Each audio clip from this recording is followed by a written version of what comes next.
भोजशाला को लेकर हाईकोर्ट के फैसले के बाद कोर्ट में याचिका दायर करने वाले कुलदीप तिवारी से इंडिया टीवी ने जब बात की तो उन्होंने कहा कि इसके लिए लोगों ने बड़ी परेशानियां उठाई हैं, लेकिन अंत में सत्य की जीत हुई है। ऐसे में जबकि राजा भोज परिसर मां सरस्वती का मंदिर बताया जा चुका है, हाईकोर्ट ने अपना फैसला सुना दिया है। हमारे साथ कुलदीप तिवारी जी हैं, जिन्होंने 2022 में पिटीशन दायर की थी और इस वक्त मुस्कुराहट भी दिख रही है, भाव भंगिमाएं बता रही हैं, खुशी भी है और आंसू भी है जीत के। सब कुछ कहेंगे, क्या कहेंगे, क्या भाव आ रहा है मन में? देखिए, ये एक ऐसा दिव्य और अवसर है हमारे लिए कि इसकी जो प्रतीक्षा है हम लोगों ने वर्षों से नहीं बल्कि सदियों से की थी। सदियों से इसकी लड़ाई लड़ी गई है और धार के समाज ने लड़ाई लड़ी है। मुख्य रूप से आंदोलन को बढ़ाने का जो श्रेय है वो धार के समाज को जाता है, सर्वजन को जाता है। बहुत सारे लोगों ने इस पे गोलियां खाई हैं, 3 लोगों का बलिदान हुआ है, कई लोगों के ऊपर मुकदमे हुए हैं और बहुत सारे लोगों ने इसके लिए लाठियां खाई हैं, जीवन बलिदान दे दिया है।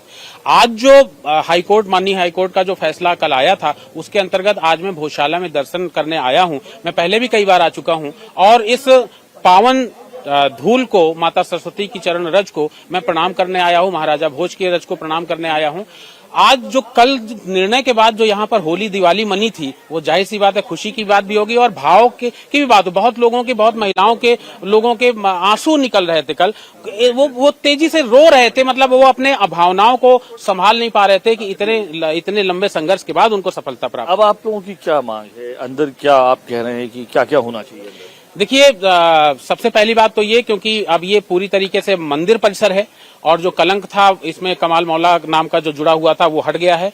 तो अब जो 300 क्षेत्र, देखो भोजशाला का जो परिसर है वो भोजशाला के जो भवन बना है उसकी परिधि में 300 मीटर का जो एरिया है, रेडियस है, तो 300 मीटर के रेडियस में जो पूरा है वो भोजशाला का परिसर है। तो वहां पर जो भी कोई अगर अतिक्रमण होता है या किसी भी प्रकार का वहां पे कोई कब्जा होता है तो वो भी हटाया जाना चाहिए, पहली बात, क्योंकि वो लिखित तौर पर वहाँ पे तो मस्जिद है अभी और कुछ कमरे भी हैं वहाँ, तो उस परिसर में अब उस पर विचार करेंगे। लेकिन जो हम अपना पक्ष बता रहे हैं कि जो भोजशाला परिसर के 300 मीटर का जो क्षेत्रफल है वो दस्तावेजों में दर्ज है, वो भोजशाला परिसर के रूप में काउंट होगा।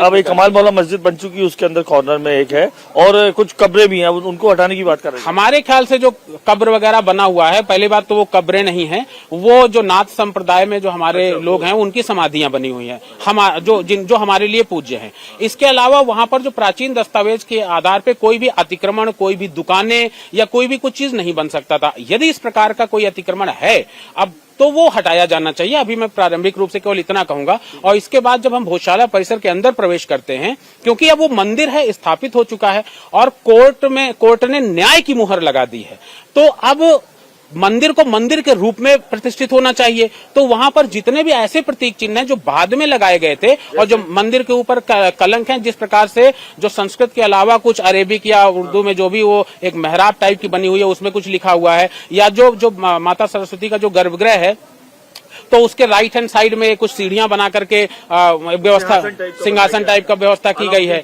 हाँ, तो वो सब चीजें मंदिर परिसर का हिस्सा नहीं है और मंदिर के नाम पे कलंक है। तो अब क्योंकि एएसआई को इसका संरक्षण करना है तो हमको कानूनी प्रक्रिया ही पालन करनी है। तो हम एएसआई से भी इसके लिए निवेदन करेंगे कि वो जो चीजें हैं जो मंदिर परिसर के या मंदिर की भावना के या मंदिर के नेचर से हट करके चीजें, उन सभी को हटाया जाए। उन सभी की कोई आवश्यकता वहां पर नहीं है। तो इसके लिए हम पूरा प्रयास करेंगे।